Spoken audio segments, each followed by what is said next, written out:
नमस्कार, आपका बहुत बहुत स्वागत है आर्यन टीवी नेशनल में। मैं हूं आपके साथ वर्षा शर्मा और रुक करेंगे मध्य प्रदेश की खबरों की ओर। बड़ी खबर विदिशा से है, जहां शमशाबाद में कृषक सम्मेलन का आयोजन। सीएम डॉक्टर मोहन यादव यहां शामिल होंगे। विभिन्न विकास कार्यों का होगा भूमि पूजन। इसके साथ ही बता दें कि किसानों के लिए बड़ा आयोजन किया गया है। कृषक हितों के लिए योजनाओं की घोषणा की जाएगी। इस सबकी बड़ी खबर हम आपको बता रहे हैं, जहां किसानों के हित में कृषक हितग्राहिक सम्मेलन का आयोजन किया गया है। मुख्यमंत्री डॉक्टर मोहन यादव इस सम्मेलन में मुख्य अतिथि के रूप में शामिल होंगे। सम्मेलन के दौरान विभिन्न विकास कार्यों का भूमि पूजन और लोकार्पण भी किया जाएगा। यह आयोजन किसानों के लिए एक बड़ा मंच साबित होगा, जहां उन्हें कृषक हितों से जुड़ी नई योजनाओं के बारे में जानकारी दी जाएगी। इस सम्मेलन का उद्देश्य किसानों को लाभ पहुंचाना और कृषि क्षेत्र में विकास को बढ़ावा देना है। और इसके साथ ही बता दें कि सम्मेलन का आयोजन किया जाएगा। किसानों के लिए बड़ी सौगात यहां देखने को मिलेगी। और इसके साथ ही बता दें कि सीएम डॉक्टर मोहन यादव यहां शामिल होंगे। इस वक्त की बड़ी खबर हम आपको बता रहे हैं, जहां विभिन्न विकास कार्यों का भूमि पूजन किया जाएगा। किसानों के लिए बड़ा आयोजन होने जा रहा है। कृषक हितों के लिए योजनाओं की घोषणा की जाएगी। इसके साथ ही बता दें कि शमशाबाद में किसानों के हित में कृषक हितग्राहिक सम्मेलन का आयोजन किया गया है। मुख्यमंत्री डॉक्टर मोहन यादव इस सम्मेलन में मुख्य अतिथि के रूप में शामिल होंगे। सम्मेलन के दौरान विभिन्न विकास कार्यों का भूमि पूजन और लोकार्पण भी किया जाएगा। यह आयोजन किसानों के लिए एक बड़ा मंच साबित होगा, जहां उन्हें कृषक हितों से जुड़ी नई योजनाओं के बारे में जानकारी दी जाएगी। इस सम्मेलन का उद्देश्य किसानों को लाभ पहुंचाना और कृषि क्षेत्र में किसानों को बढ़ावा देना है।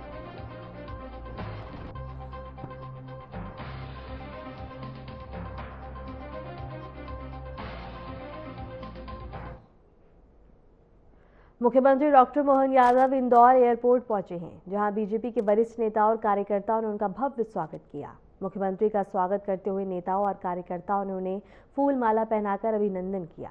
मौके पर बीजेपी के कई प्रमुख नेता और स्थानीय कार्यकर्ता मौजूद रहे। एयरपोर्ट पर स्वागत का यह दृश्य शहर में उत्साह और हर्ष का माहौल पैदा कर गया।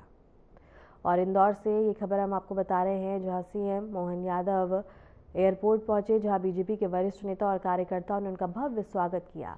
मुख्यमंत्री का स्वागत करते हुए नेताओं और कार्यकर्ताओं ने उन्हें फूल माला पहनाकर अभिनंदन किया। मौके पर बीजेपी के कई प्रमुख नेता और स्थानीय कार्यकर्ता मौजूद रहे। एयरपोर्ट पर स्वागत का यह दृश्य शहर में उत्साह और हर्ष का माहौल पैदा कर गया है।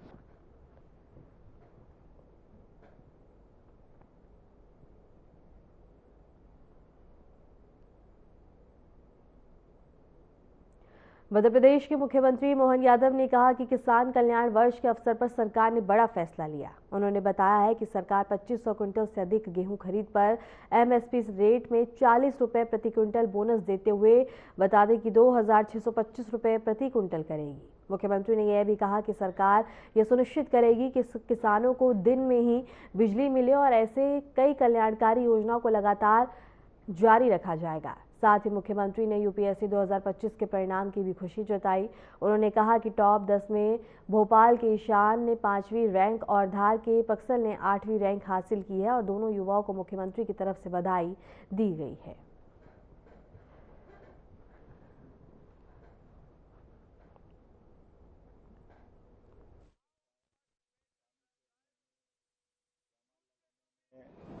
कभी किसान कल्याण वर्ष होने के नाते से किसानों को लेकर एक बड़ा निर्णय करने जा रहे हैं, जिसमें सरकार के द्वारा जो 2585 रुपये क्विंटल गेहूं खरीदने का एमएसपी रेट है, उस पर 40 रुपये क्विंटल का बोनस देते हुए 2625 रुपये क्विंटल खरीदने का हमारी सरकार ने निर्णय किया है।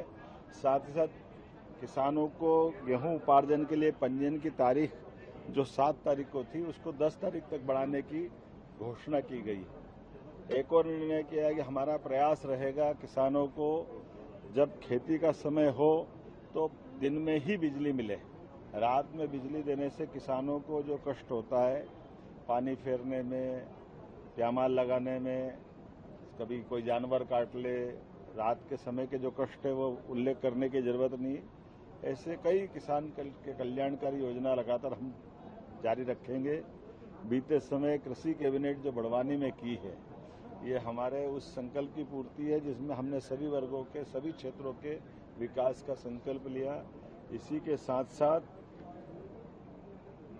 आज मुझे इस बात की प्रसन्नता है, यूपीएससी का जो रिजल्ट आया है उसमें टॉप 10 में हमारे मध्य प्रदेश के 2 होनहार युवाओं ने अपना बड़ा मुकाम हासिल किया है, जिसमें भोपाल के ईशान ने 5वीं रैंक हासिल की और धार के पक्षल ने 8वीं रैंक हासिल की। ये धीरे धीरे करके मध्य प्रदेश की साख देश में और दुनिया में बढ़ रही है, उसके प्रतिमान है। मेरी अपनी ओर से दोनों युवा यूपीएससी के सिलेक्ट होने वाले मित्रों को बधाई और उम्मीद करेंगे ये हमारा आपका क्रम जारी रहेगा मिलने जुलने का।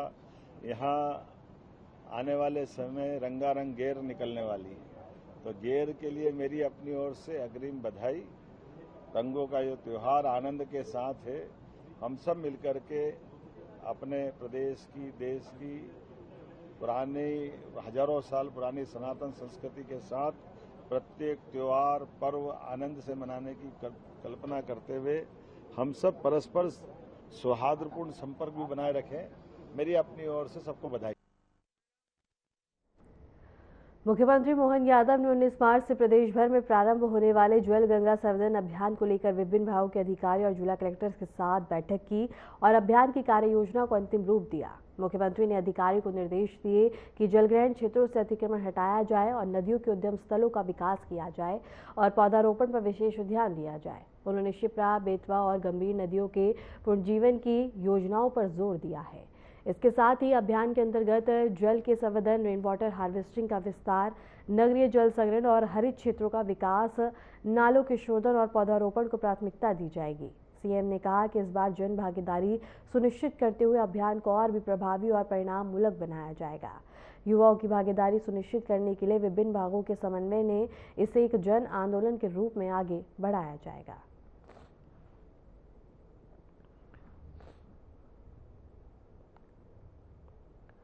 और इसके साथ ही बता दें कि मुख्यमंत्री मोहन यादव ने 19 मार्च से प्रदेश भर में प्रारंभ होने वाले जल गंगा संवर्धन अभियान को लेकर विभिन्न विभागों के अधिकारी और जिला कलेक्टर्स के साथ बैठक की और अभियान की कार्य योजना को अंतिम रूप दिया। मुख्यमंत्री ने अधिकारी को निर्देश दिए कि जलग्रहण क्षेत्रों से अतिक्रमण हटाया जाए और नदियों के उद्गम स्थलों का विकास किया जाए, पौधारोपण पर विशेष ध्यान दिया जाए। उन्होंने शिप्रा, बेतवा और गंभीर नदियों के पुनर्जीवन की योजना पर जोर दिया। अभियान के अंतर्गत जल के संवर्धन, रेन वाटर हार्वेस्टिंग का विस्तार, नगरीय जल संग्रहण और हरित क्षेत्रों का विकास, नालों के शोधन और पौधारोपण को प्राथमिकता दी जाएगी। सीएम ने कहा कि इस बार जन भागीदारी सुनिश्चित करते हुए अभियान को और भी प्रभावी और परिणाम मूलक बनाया जाएगा। युवाओं की भागीदारी सुनिश्चित करने के लिए विभिन्न विभागों के समन्वय ने इसे एक जन आंदोलन के रूप में आगे बढ़ाया जाएगा।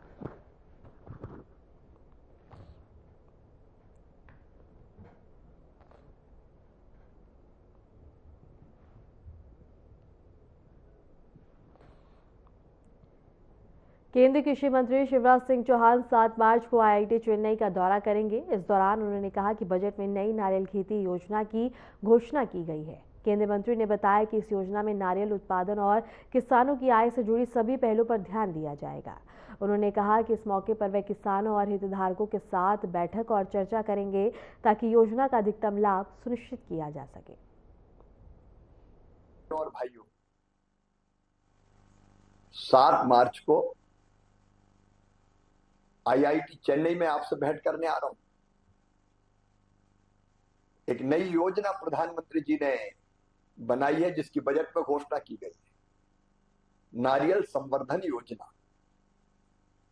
इस योजना में नारियल के उत्पादन से संबंधित हर पहलू पर विचार करके कैसे उत्पादकता बढ़े, उत्पादन बढ़े, किसानों की आय बढ़े, इस पर फैसला किया जाएगा। जरूरी है कि किसान भाई बहन और स्टेक होल्डर से मेरी चर्चा हो और इसलिए मैं वहां चर्चा करूंगा। आपके भी कोई सुझाव हो तो मुझे जरूर भेजिए। धन्यवाद।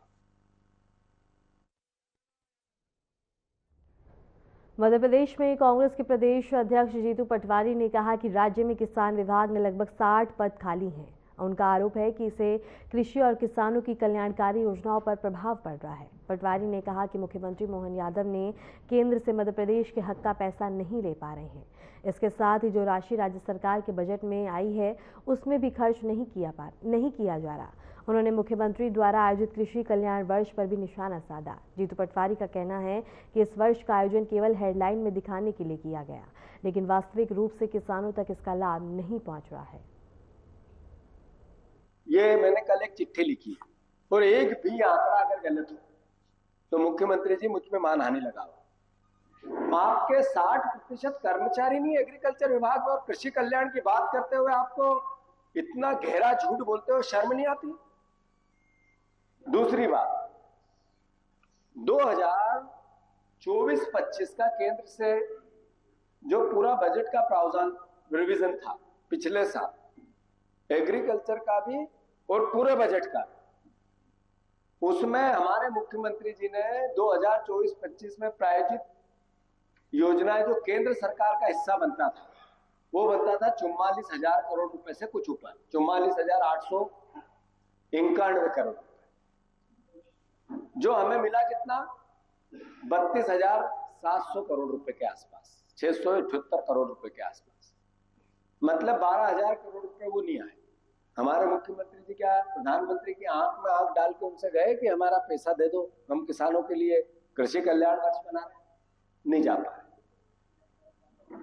दुर्भाग्य से ये बजट, इस बार का बजट 40% राशि हमने खर्च नहीं की एग्रीकल्चर की, 40% राशि खर्च ही नहीं की। तो इसका मतलब क्या है कि आपकी उदासीनता कितनी? लगभग 17,000 करोड़ रुपया एग्रीकल्चर का जो बजट पिछले साल रखा गया था वो हमारी इस सरकार ने इस 2 दिन बचे, 4 दिन मार्च में कितना बचा है आज तक खर्च नहीं किया है।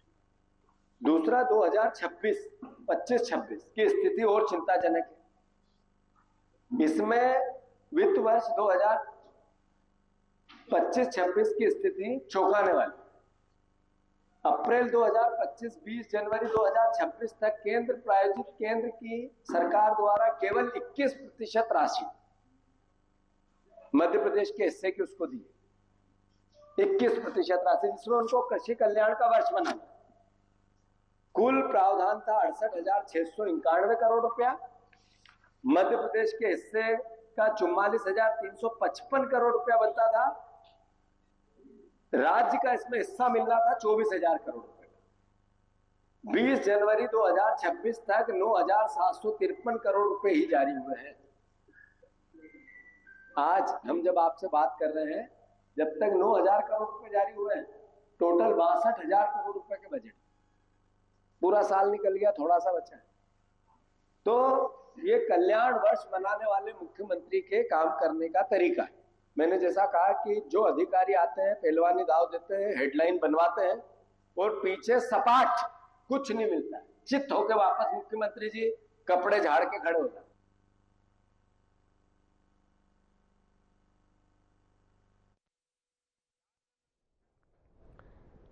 भोपाल की अंजनी मिश्रा ने यूपीएससी 2025 की परीक्षा में पहले ही प्रयास में बता दें कि 264वीं रैंक हासिल की है और अंजनी ने अपनी सफलता से परिवार और दोस्तों के साथ साथ पूरे शहर में गर्व का माहौल बना दिया। बताया जा रहा है कि अंजनी पहले सीए के रूप में काम कर रही थी, लेकिन उन्होंने अपने सपने को साकार करने के लिए नौकरी छोड़ दी और 2024 से ऑनलाइन तैयारी शुरू कर दी। उनके इस प्रयास और समर्पण ने उन्हें सफलता दिलाई है।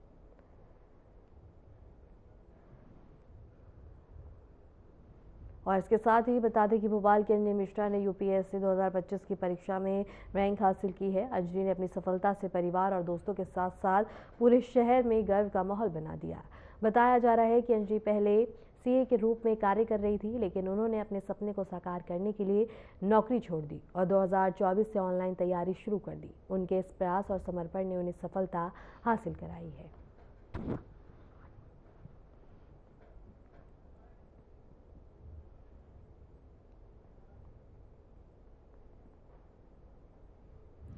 खंडवा की रूपल धनंजय जायसवाल ने यूपीएससी 2025 की परीक्षा में तीसरे प्रयास में शानदार बता दें कि रैंक हासिल की है। उनकी इस सफलता से परिवार और शहर में खुशी का माहौल है।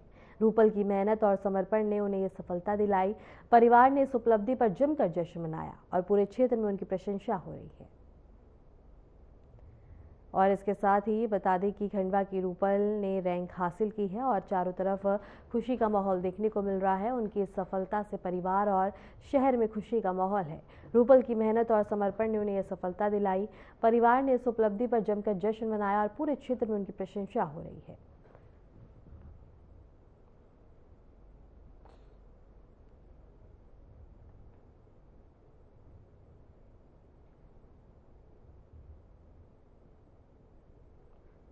भोपाल से बड़ी खबर है, जहां गौमांस मामले में एसआईटी ने पेश किया है चालान। आरोपी की गिरफ्तारी के बाद बता दें कि चालान पेश किया गया है। एसआईटी ने करीब 500 पन्नों का चालान पेश किया है। गौमांस से भरे कंटेनर मामले में चालान पेश किया गया। इस वक्त की बड़ी खबर हम आपको बता रहे हैं, जहां चालान पेश किया गया और इसके साथ ही बता दें कि गौमांस मामले में एसआईटी ने पेश किया है चालान। आरोपी की गिरफ्तारी के बाद इस चालान को पेश किया गया।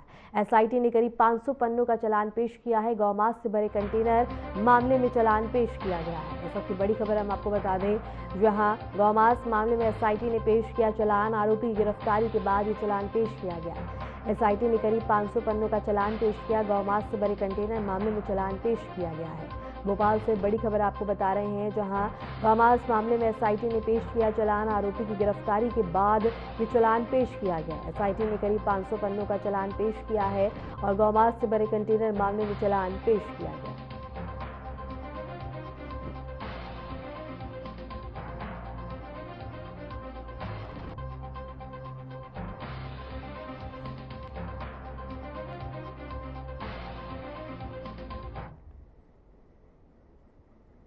बुरहानपुर में केंद्रीय जीएसटी विभाग ने दरियापुर गांव स्थित श्री लक्ष्मी धाम बिल्डिंग पर छापा मारा है। ये कार्रवाई कथित लंबी अवधि से चल रही जीएसटी चोरी के संदेह में की गई। करीब 10 अधिकारियों की टीम बिल, रजिस्टर और वित्त रिकॉर्ड की जांच कर रही है। रिपोर्ट में कई अनियमितताओं की जानकारी मिली है और मामले की जांच अभी भी जारी है।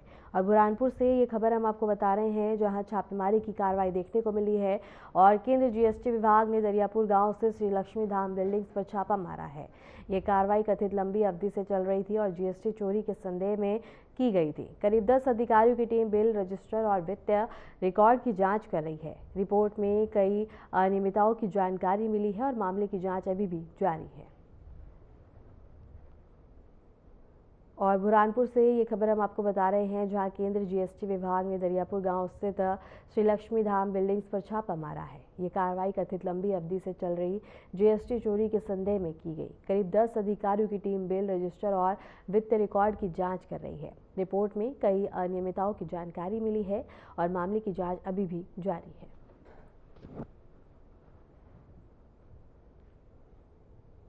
और बुरहानपुर से ये खबर हम आपको बता रहे हैं, जहां केंद्रीय जीएसटी विभाग ने दरियापुर गांव स्थित श्री लक्ष्मी धाम बिल्डिंग्स पर छापा मारा है। ये कार्रवाई कथित लंबी अवधि से चल रही जीएसटी चोरी के संदेह में की गई है। करीब 10 अधिकारियों की टीम बिल, रजिस्टर और वित्त रिकॉर्ड की जांच कर रही है। रिपोर्ट में कई अनियमितताओं की जानकारी मिली है और मामले की जांच पड़ताल की जा रही है। इसके साथ इस कार्रवाई के बाद से लोगों में हड़कंप मच गया है और इसके साथ यह मामले की पूरी जांच पड़ताल की जा रही है। बता दें कि जीएसटी और चोरी के संदेह पर यह छापेमारी की गई है। बुरहानपुर में केंद्रीय जीएसटी विभाग ने दरियापुर गांव स्थित श्री लक्ष्मी धाम बिल्डिंग्स पर छापा मारा है। ये कार्रवाई कथित लंबी अवधि से चल रही जीएसटी चोरी के संदेह में की गई। करीब 10 अधिकारियों की टीम बिल, रजिस्टर और वित्त रिकॉर्ड की जांच कर रही है। रिपोर्ट में कई कर अनियमितताओं की जानकारी मिली है और मामले की जांच अभी भी जारी है।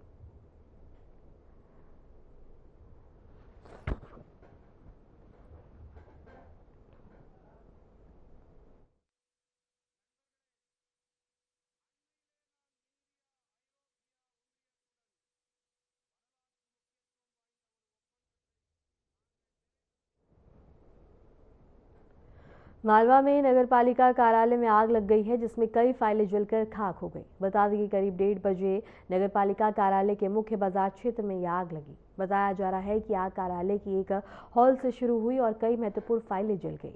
फायर ब्रिगेड और पुलिस तुरंत मौके पर पहुंची और आग पर काबू पाया। इस घटना में किसी के घायल होने की सूचना नहीं है। आग लगने का कारण अभी पता नहीं चल पाया है और अधिकारियों ने मामले की जाँच शुरू कर दी है।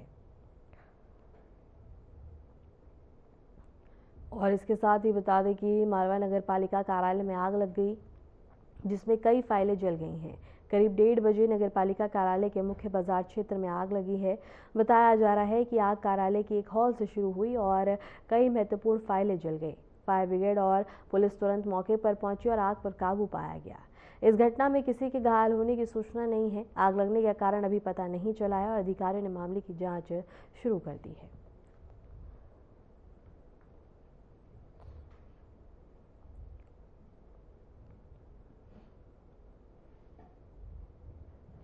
फिलहाल के लिए मध्य प्रदेश की खबरों में इतना ही और ऐसी मध्य प्रदेश की तमाम खबरों को जानने के लिए देखते रहें RNTV नेशनल।